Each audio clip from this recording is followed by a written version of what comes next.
गव्हाचे डोसे बनवणार आहे। त्यासाठी आपण पहिले 1 कप तांदूळ, पाव कप चणा डाळ, परत तेवढाच 1 कप पूर्ण भरून गहू घेतलेले आहेत।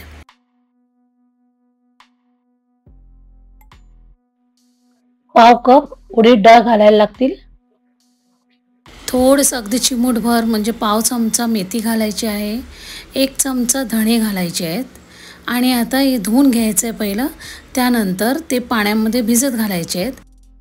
अगदी 3 ते 4 तासासाठी मी भिजत ठेवलेले आहेत। व्यवस्थित भिजलेले आहेत। आता आपण मिक्सरमधून वाटून घेऊया।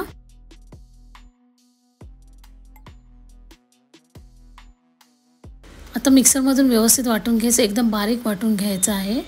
बारीक वाटलं गेलं आहे आपलं। पहिलं मी 3 बॅचमध्ये हे करणार आहे। छोटे छोटे 3 बाउलमध्ये मी ठेवणार आहे। त्यामुळे हे पहिलं बाउल, नंतर दुसरं बाउल आणि तिसरं मी स्टीलचं भांडं आहे त्यामध्ये काढून ठेवलेलं आहे। कारण कधी कधी भांडं जर एकदम बारीक असेल तर ते ओव्हरफ्लो होतं, म्हणून मी 3 बॅचमध्ये काढून ठेवलं आहे। आता रात्रभरासाठी झाकून ठेवायचं आहे आणि ओव्हरफ्लो होऊ नये म्हणून त्याच्या खाली आपल्याला ताट घालायला लागेल। सकाळ झाल्यानंतर चेक केले तर जवळजवळ पीठ दुप्पट झालेलं आहे। पीठ एकदम व्यवस्थित आलेलं आहे। तिन्ही बॅचमधलं आपलं पीठ एकदम व्यवस्थित आलेलं आहे। मी बघा ढवळून दाखवते तुम्हाला, हे बघा एकदम व्यवस्थित आलेलं आहे। व्यवस्थित ढवळून घ्यायचं आहे पीठ आणि आता आपल्याला डोसे काढायला घ्यायचे आहेत। तिन्ही बाउलमधले आपले डोस्याचं पीठ व्यवस्थित फुगून आलेलं आहे, वरपर्यंत फुगून आलेलं आहे। आता आपल्याला डोसे काढायला घ्यायला लागतील।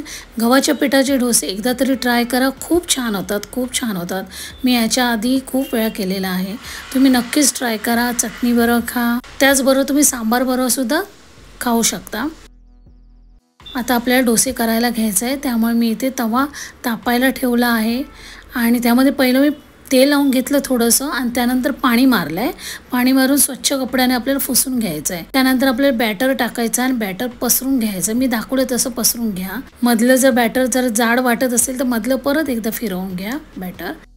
हे बघा असं व्यवस्थित फिरवून घ्या। त्यामध्ये 3 ते 4 चमचे जरासं तेल टाकायला लागेल। तेल टाकल्याने ते पटकन उचलले जातात, खाली चिकटले जात नाहीत। हे बघा व्यवस्थित आलेला आहे डोसा आपला। हे रुचकर डोसे, गव्हाचे डोसे एकदा तरी ट्राय करा, खूप छान होतात। त्यानंतर आता इतरही डोसे आपल्याला करून घ्यायचे, सेम तीच पद्धत आहे। पाणी मारायचं आहे, कपड्याने पुसायचं आहे आणि व्यवस्थित असं पसरवून घ्यायचं आहे। त्यानंतर थोडंसं तेल घालायचं आहे आपल्याला आणि डोसा खालून खरपूस होईपर्यंत जरा वाट बघायचं आहे। एकदम व्यवस्थित उचलला जातोय। छान झाले डोसे, एकदम मस्त झालेत। तयार आहेत आपले गव्हाचे डोसे। हे गहू तांदूळ भिजायला रात्रभर पण ठेवायला लागत नाही, 6 तास वगैरे ठेवायला लागत, 3 ते 4 तासामध्ये व्यवस्थित उगलेले असतात, व्यवस्थित येतात। तर असे कडक वाटले तरी व्यवस्थित ग्राइंड करून घ्या। चटणी आणि सांबार बरोबर हे डोसे आता सर्व करून गरमागरम खायला घ्या। ही नक्कीच रेसिपी ट्राय करा। रेसिपी आवडली तर रेसिपीला नक्की लाईक करा।